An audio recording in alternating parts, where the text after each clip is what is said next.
Buenos días, ¿cómo están ustedes? ¿Bien? Bien, bien. Bueno, bien.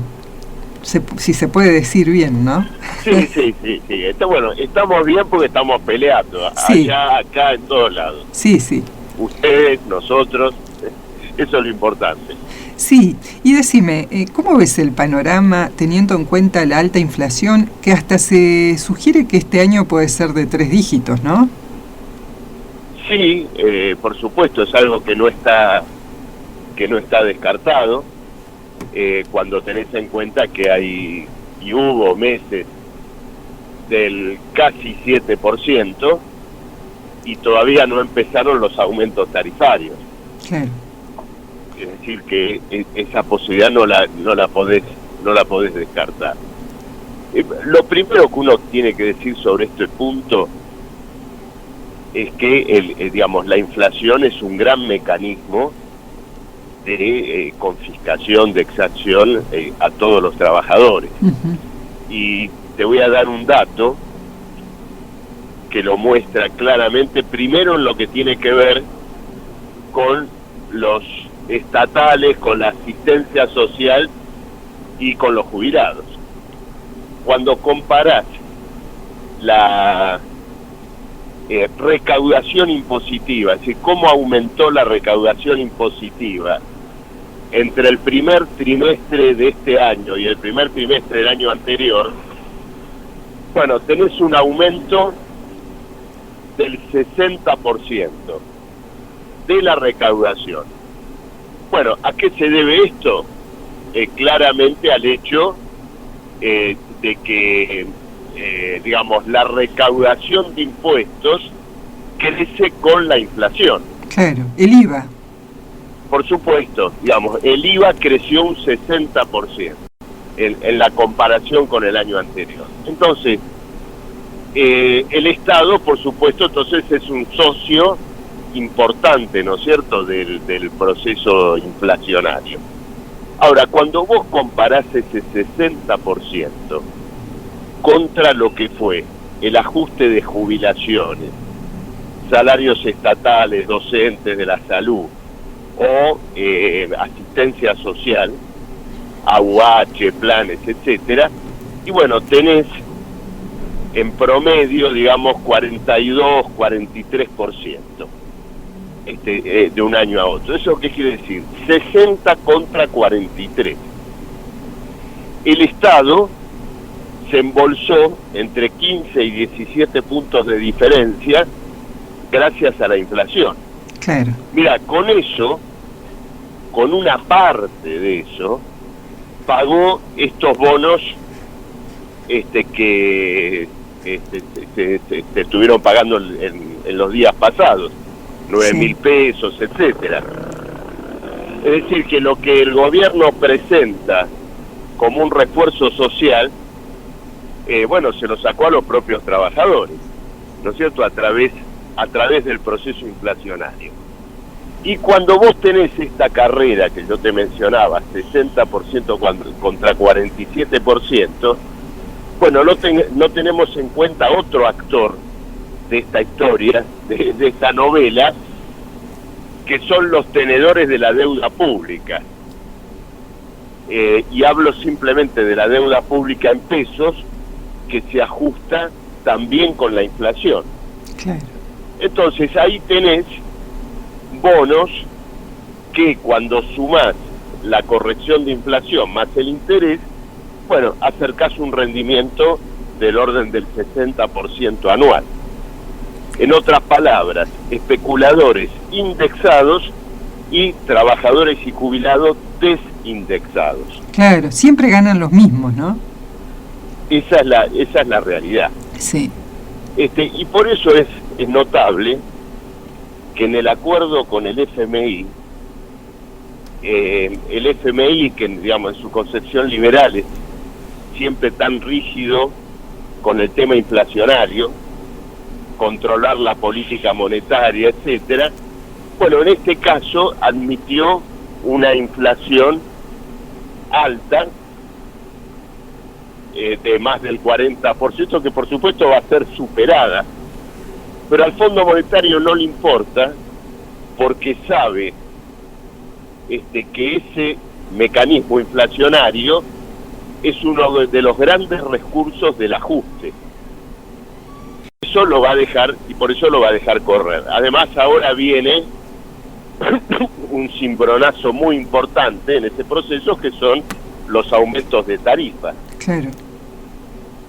Que ahora van a sumar alrededor de un 20%, pero que ya habían sumado otro 20% en el mes de marzo, es decir, que van a completar un 40-42% para el promedio de la población, pero incluso una parte de la población va a tener aumentos tarifarios mucho más altos, porque formaría parte de lo que llaman la población privilegiada, la población que tiene un ingreso que está en el 10% de mayores ingresos, sí. Lo cual es todo un tema también a discutir, porque en este país entra en el 10%, entre comillas, más rico, asalariados que a lo mejor están en 150.000 pesos.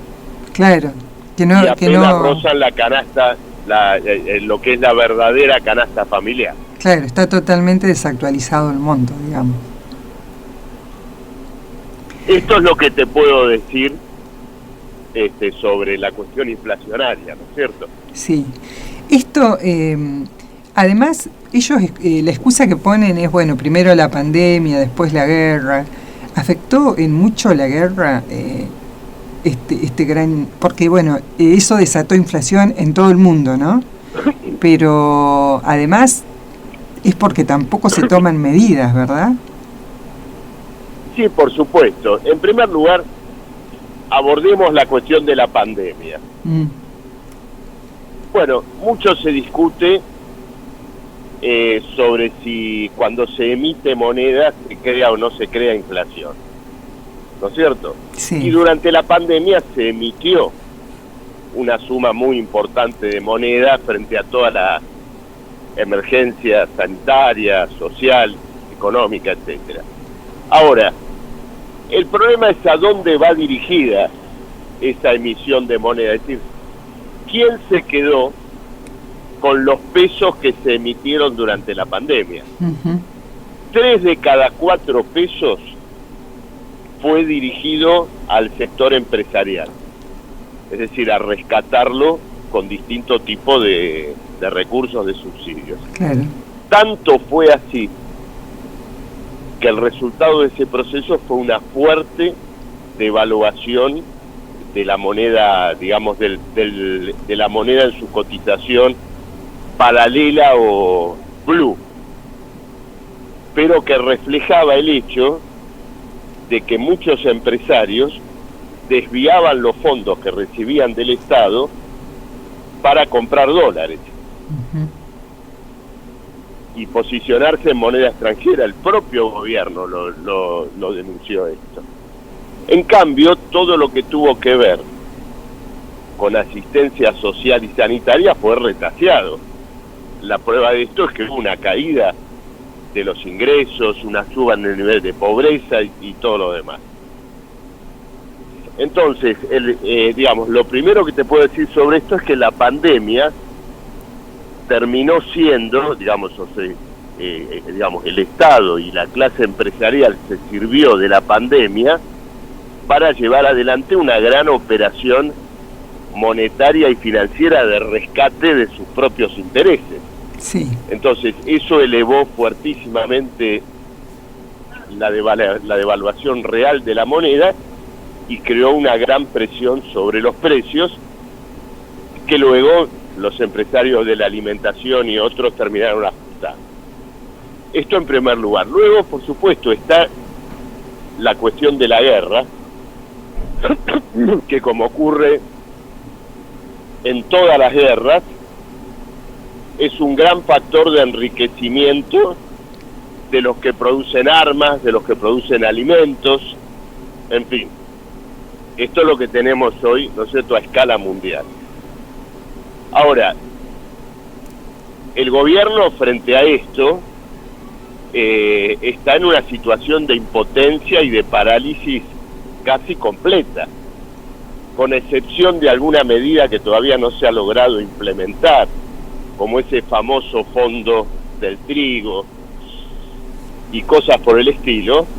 Bueno, los precios suben ante la mirada de los funcionarios y el sector agroexportador en sus declaraciones dice muy claramente lo que quiere. ¿Qué dice? Déjennos disfrutar este momento. Es decir, déjennos disfrutar del momento de precios altos, a costa naturalmente de la población.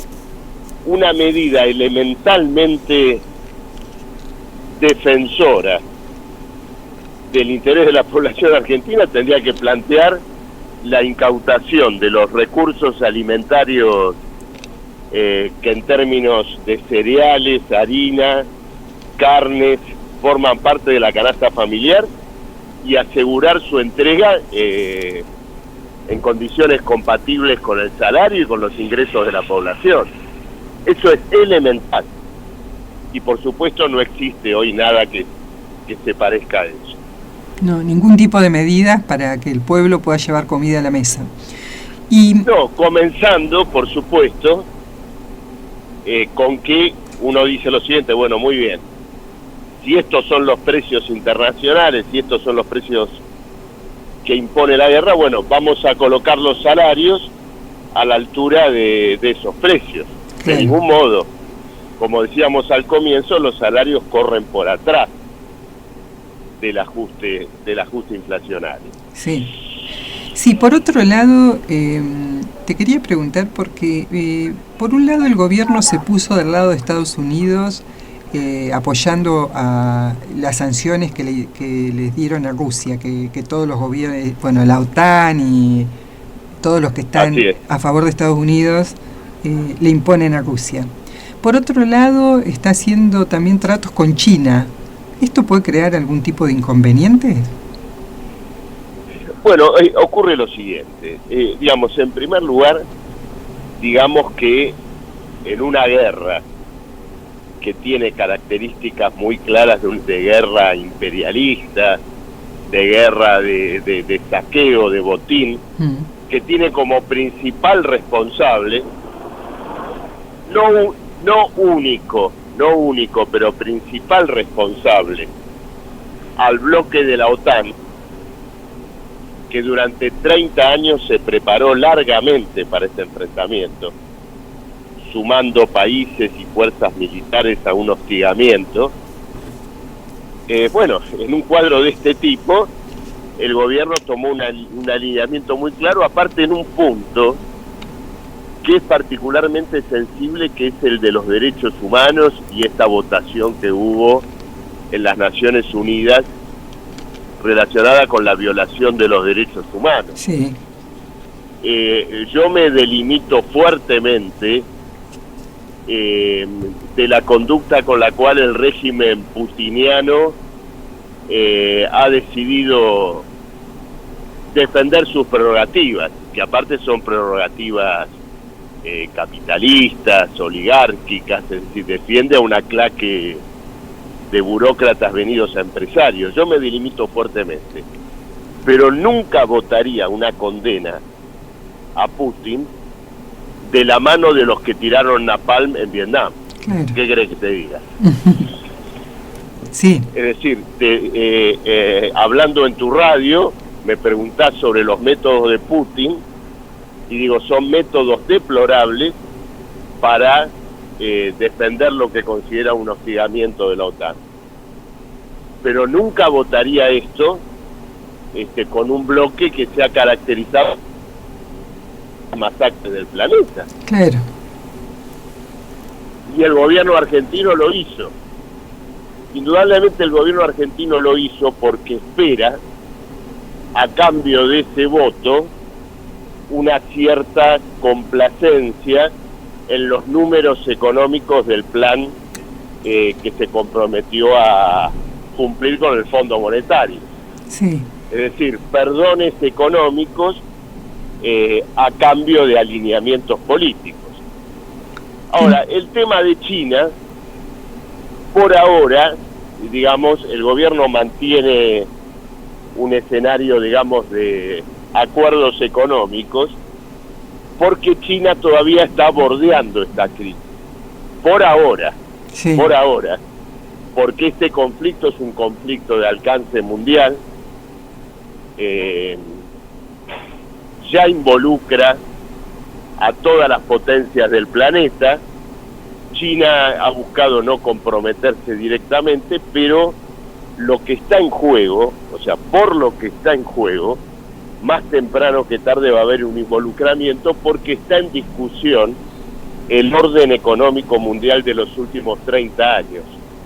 O sea, un esfuerzo para llevar adelante una reconfiguración general de ese orden mundial. Y entonces, por supuesto, de un conflicto de esta envergadura, nadie queda indemne. Esto es lo que sin duda ocurre. Claro, ¿esto puede desencadenar una tercera guerra mundial?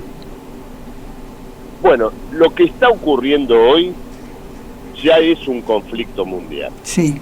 Ya es decir, no estamos ante un conflicto de carácter local, ante una guerra de procuración, ante una circunstancia de tipo local. Solo formalmente aparece de esta manera, pero ya en el plano de las sanciones económicas, de quienes están involucrados, de la proyección internacional que tiene el conflicto, porque solo para vos colocabas el tema de China. Bueno, Ucrania, el régimen ucraniano, que hoy está actuando casi como una tercerizada de la OTAN, Sí. tiene acuerdos económicos muy importantes con China. Todo esto, digamos, está en juego. Luego Rusia ha recibido sanciones económicas muy firmes.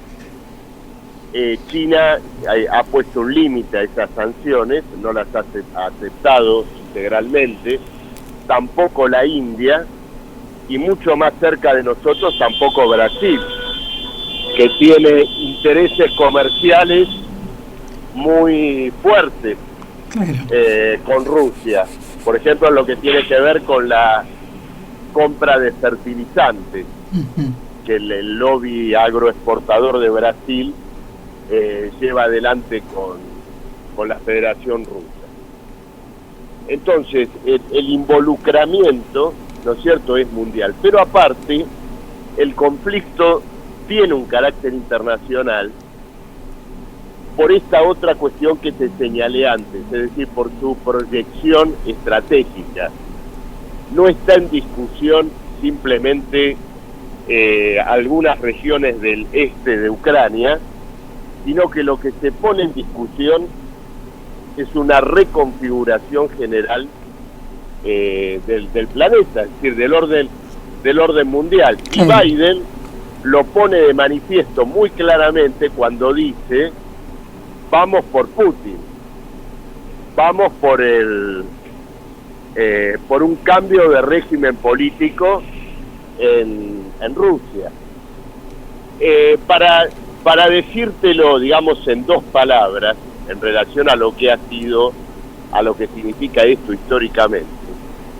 Hace 30 años, cuando cayó el muro y se disolvió la Unión Soviética, bueno, los burócratas que gobernaban ya desde hacía mucho tiempo antes la Unión Soviética y Europa del Este, dijeron lo siguiente: bueno, vamos al capitalismo, restauramos el capitalismo en nuestros países, pero los nuevos gerentes y los nuevos capitalistas somos nosotros.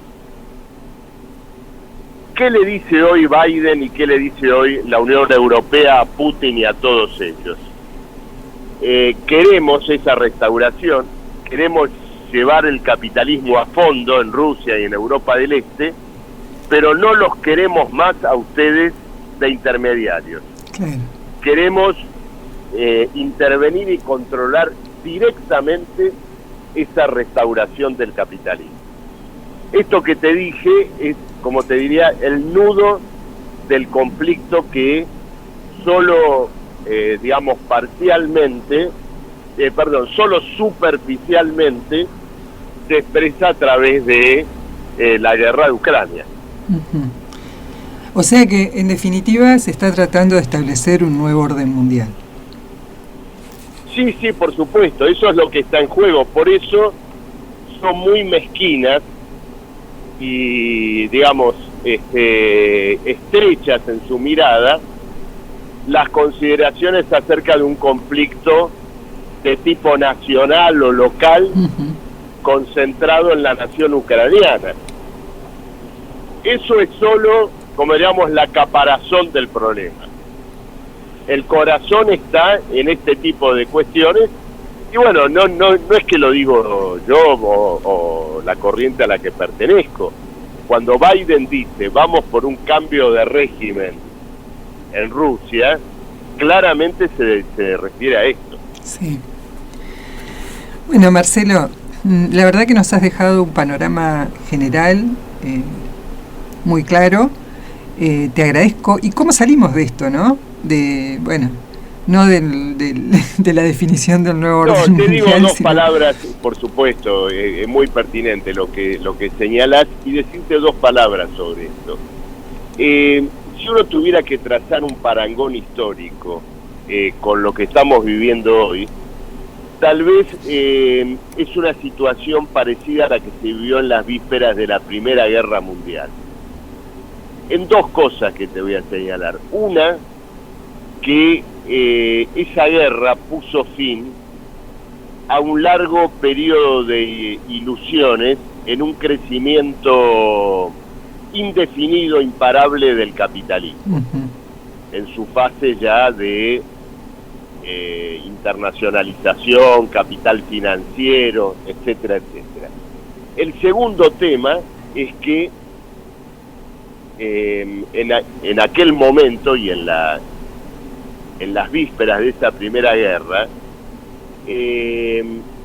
digamos, el sector político o la corriente ligada al socialismo y al movimiento obrero, que percibió el advenimiento de un periodo muy convulsivo y por lo tanto también revolucionario, era minoritario.